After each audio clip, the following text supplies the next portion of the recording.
कि जब environmental condition decide करें कि क्या होगा क्या नहीं होगा, कौन जिएगा कौन मरेगा, तो उसको कहते हैं नेचुरल सिलेक्शन। जब वो प्रेजेंट कंडीशन डिसाइड करें कि कौन जिएगा कौन मरेगा, तो उसको कहते हैं नेचुरल सिलेक्शन। तो अब डार्विन के पोस्टुलेट्स में इसी बात को समझाने की कोशिश है कि एग्जैक्टली नेचर में होता क्या है, नेचर में चल क्या रहा है और कैसे काम करता है नेचुरल सिलेक्शन एक एवोल्यूशनरी फोर्स के तौर पर। शुरू करें। तो अब डार्विन का कहना है, अपने पोस्टुलेट्स में कह रहे हैं, सबसे पहला पोस्टुलेट,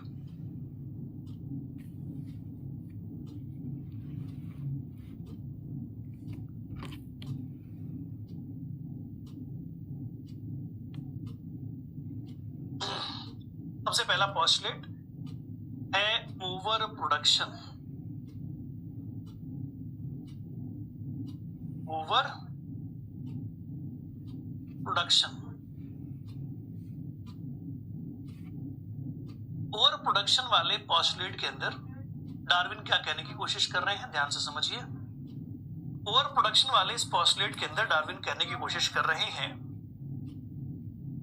कि जैसे माल्थस के, मैंने जब आर्टिकल को पढ़ा, ये मैं नहीं कह रहा, ये डार्विन कह रहे हैं, मैंने माल्थस के आर्टिकल को जब पढ़ा तो मैंने देखा कि माल्थस ये कह रहे हैं कि इंसान एक लिमिट से ज्यादा, जरूरत से ज्यादा बच्चों को जन्म देते हैं। तो क्योंकि माल्थस का पूरा काम ह्यूमन पॉपुलेशंस पर था, तो उस आर्टिकल में भी ये बात दिखाई देती है कि जो इंसान है जब वो रिप्रोड्यूस करते हैं तो कई सारे बच्चों को जन्म देते हैं। अगर नेचुरल तरीके से बात की जाए तो कई सारे बच्चों को जन्म देते हैं।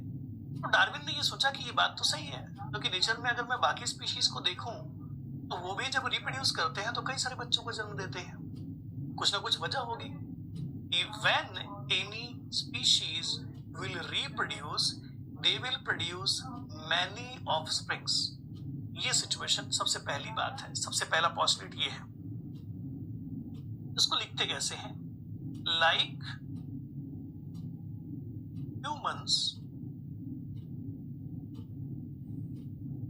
every species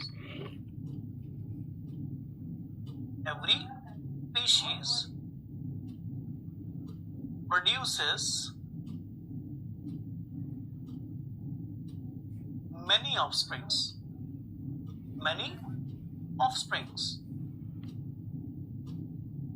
like humans, every species produce many offsprings during reproductive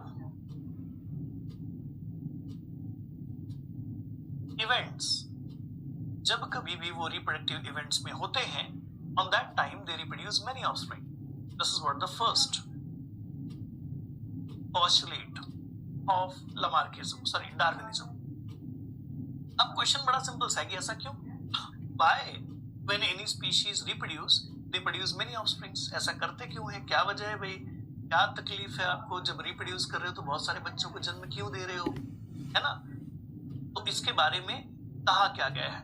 इसके बारे में कहा गया कि नेचर में रिसोर्सेस लिमिटेड है, स्पेस लिमिटेड है, नेचर में कंडीशन एडवर्स हैं, बहुत मुश्किल भरे हैं, है ना?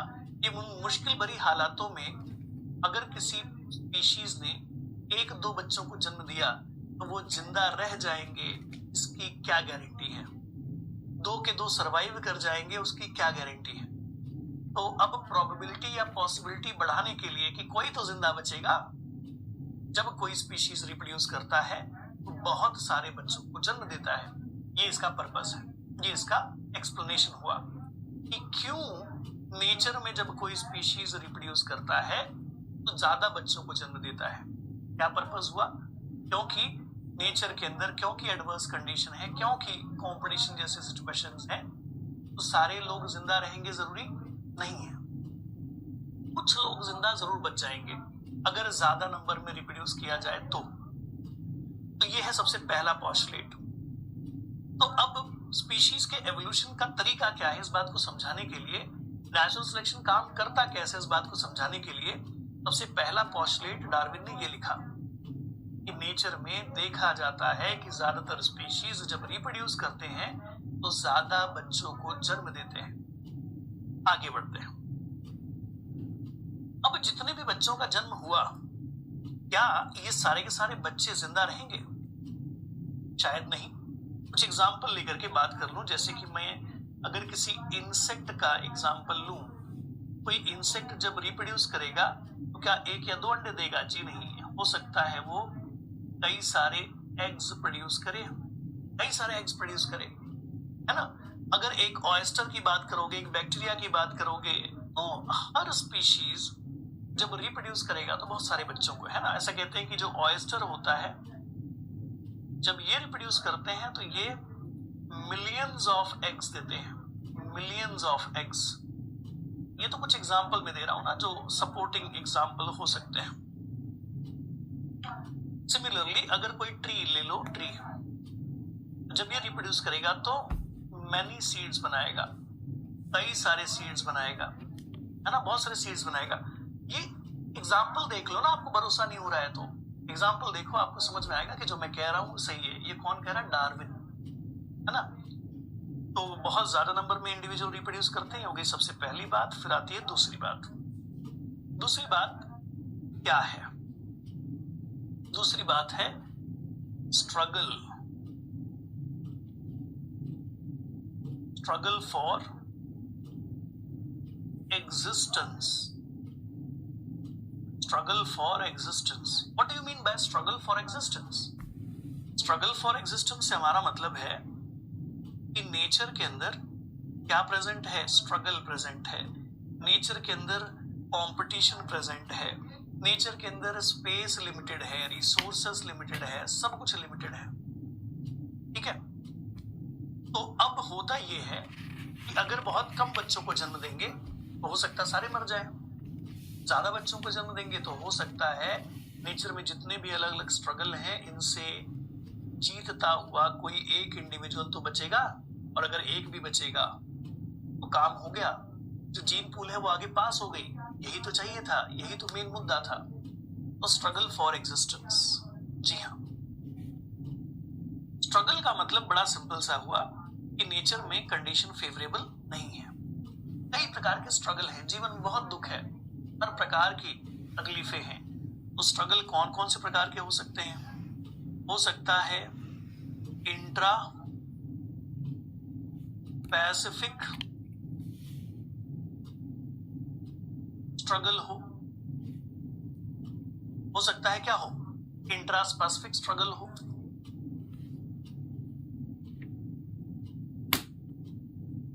सकता है इंटर स्पेसिफिक स्ट्रगल हो,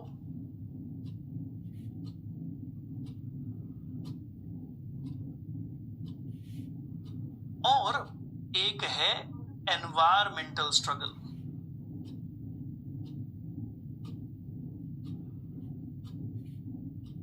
एनवायरमेंटल स्ट्रगल। तो नेचर के अंदर जो स्ट्रगल है वो अगर कैटेगराइज करूं, मैं ब्रॉड सेंस में बात करते हुए कैटेगराइज करूं तो तीन कैटेगरीज में होंगे कैटेगराइज। इंट्रास्पेसिफिक स्ट्रगल मतलब struggle between the same type of species. Interspecific struggle मतलब struggle between the two different species. और एनवायरमेंटल स्ट्रगल का मतलब एनवायरमेंटल फैक्टर, एबायोटिक फैक्टर, है ना। कभी बरसात ज्यादा हो जाए, कभी पानी कम रह जाए, कभी धूप ज्यादा हो जाए, ऐसी बहुत सारी बातें हो सकती हैं। तो नेचर के अंदर कई प्रकार के स्ट्रगल हैं, और इन सारे स्ट्रगल से शायद ही सारे लोग जिंदा रह पाए, इसीलिए ज्यादा बच्चों को जन्म देते हैं स्पीशीज। हाँ जी। अब इसको समझाने के लिए मैं जो एग्जांपल मोस्टली लेता हूं, प्रेफर करता हूं, वो क्या है? जैसे कोई एक ट्री है, जी हाँ, ये कोई ट्री है। जब कभी भी ये ट्री रिप्रोड्यूस करेगा तो during its reproduction it will make up many seeds, ये कई सारे सीड्स बनाएगा, जैसा कि आपका पहला पॉस्टुलेट कहता है। पहला पॉस्टुलेट यही कह रहा है। ये जो कई सारे सीड्स बनेंगे, ये कई सारे सीड्स हो सकता है इसी आसपास के इलाकों में कहीं गिर जाए, है ना। ये रहे वो सीड जो आसपास के इलाकों में गिरे हुए हैं। एक सीड यहाँ है तो एक सीड यहाँ है, एक सीड यहाँ है तो एक सीड यहाँ है। मान लीजिए ऐसे कुछ सीड्स हैं जो कि यहाँ पर गिरे हुए हैं। These are the seeds, बीज हैं, ठीक है, इसी पेरेंटल प्लांट के हैं। इसके ऊपर ये आगे देखो बीज। तो जब ये पेरेंट रिप्रोड्यूस करेगा तो बहुत सारे सीड्स बनाएगा, बहुत सारे बीज बनाएगा, और पर्पस बड़ा सिंपल सा होगा। पर्पस क्या होगा भाई, ज्यादा बच्चों को जन्म दो, एक आग दो भी बच जाएंगे तो अपना जीन पूल पास हो जाएगा। तो नेचर में क्या है, कई प्रकार के स्ट्रगल। मान लीजिए इस सीड ने जर्मिनेट होने की कोशिश की, इस सीड ने जर्मिनेट होने की कोशिश की, लेकिन कुछ दिनों के दौरान, कुछ दिनों के बाद इसकी मौत हो गई। इसकी मौत की वजह, इसकी मौत हो गई क्यों? ये जो पेरेंटल ट्री है उसके बहुत करीब ग्रो हो रहा था। पेरेंटल ट्री जहां से न्यूट्रिएंट वाटर एब्जॉर्ब करता है, वहीं से ये भी एब्जॉर्ब कर रहा था, ठीक है। तो अब बेटा इस इंटरेक्शन को क्या कहोगे? ये जो इंटरेक्शन हुआ, ये जो स्ट्रगल हुआ, तो क्या कहोगे आप? इसको कहोगे आप इंट्रास्पेसिफिक स्ट्रगल, ठीक है। ये तो गड़बड़ बात है। चलो आगे की बात करते हैं। आगे जो अगला सीड है, मान लीजिए ये भी जर्मिनेट हुआ, जर्मिनेट होकर के बढ़िया से ठीक ठाक ग्रो भी हुआ था, पत्ते भी अच्छे खासे आने शुरू हो गए थे।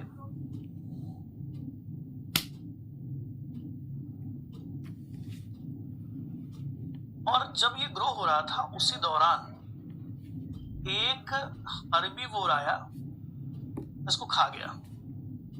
एक हर्बीवोर आया, खा गया इसको, या एक फंजाई आया, इन्फेक्शन कर गया इसको, एक निमेटोड आया, खा गया इसको, कोई छोटा सा कीड़ा आया, इसको खा गया। सब चीजें हो सकती है, जो भी मैंने कहा, ये सारा चीजें पॉसिबल है नेचर में। तो अब ये जो इंटरेक्शन है, ये है इंटरस्पेसिफिक इंटरेक्शन। नेचर में इंट्रास्पेसिफिक इंटरेक्शन भी है, इंटरस्पेसिफिक इंटरेक्शन भी है। अब बढ़ते हैं आगे, भविष्य में और क्या हुआ। जीवन बहुत कठिन है, आओ देखें आगे क्या हुआ। तो बाकी के सारे सीड्स भी जर्मिनेट होने की कोशिश कर रहे हैं। ये सीड जर्मिनेट हो रहा था और जर्मिनेट होकर के ठीक ठाक बड़ा भी हो रहा था, ठीक है, ये भी ठीक ठाक बड़ा हो रहा था।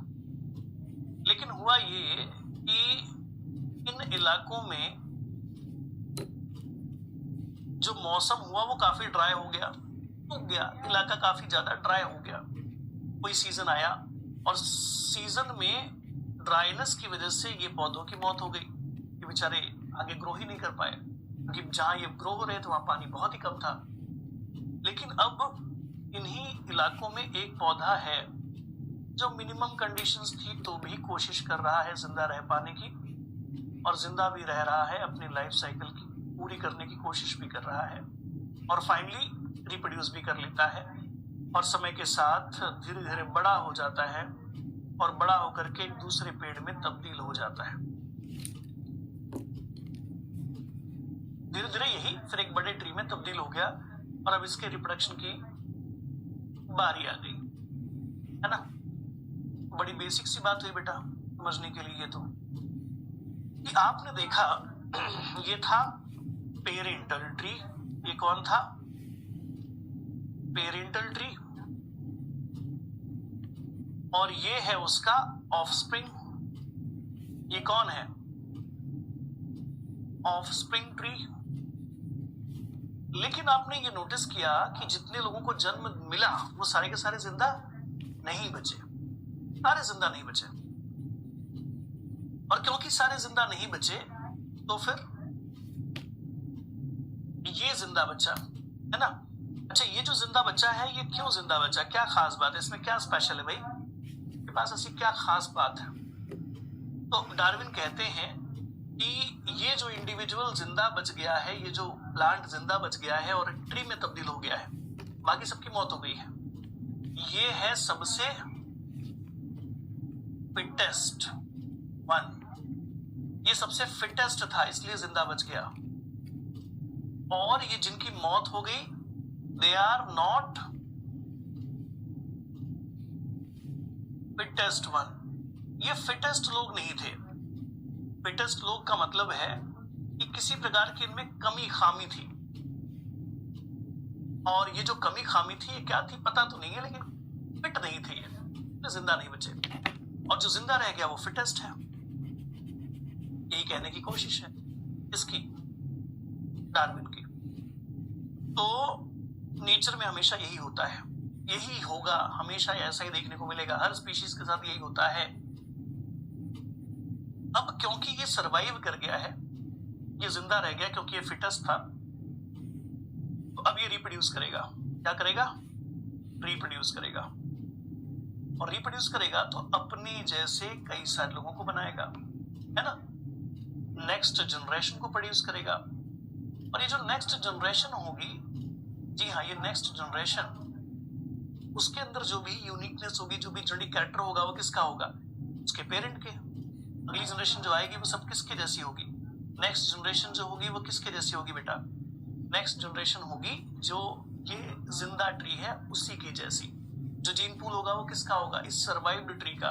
बाकी सारे तो मर गए, बाकी सारे अनफिट लोग खत्म हो गए। तो ये सारी बातें कही जाती हैं। अब और इसी बात को एक और तरीके से कहूं तो, इसके पास थे कुछ फेवरेबल वेरिएशंस। ये किसी न किसी तरीके से तो बाकी लोगों से अलग था, खास बात थी इसमें, है ना। फेवरेबल वेरिएशन थे, ये जिंदा रह गया, बाकी लोगों के पास नहीं थे इसलिए वो मर गए। नेचर में यही होता है कि जो जिंदा बचेगा सारी तकलीफों को झेलने के बाद, वही रिप्रोड्यूस करेगा। वो रिप्रोड्यूस करेगा तो आने वाली जनरेशन इसकी होंगी, इसके जैसी होंगी, जो वेरिएंट जिंदा रह गया उसके जैसी। ऐसे होता है नेचर में एवोल्यूशन, ये तरीका है। और देखो इस पूरे प्रोसेस में क्या हो गया? Natural selection. पूरे प्रोसेस में क्या हो गया? Natural selection. नेचर ने किसको फेवर किया? सिर्फ उसी को जिसके पास क्या थे? Favourable variation. बाकी जो उसके लिए अनफिट थे सब एलिमिनेट हो गए।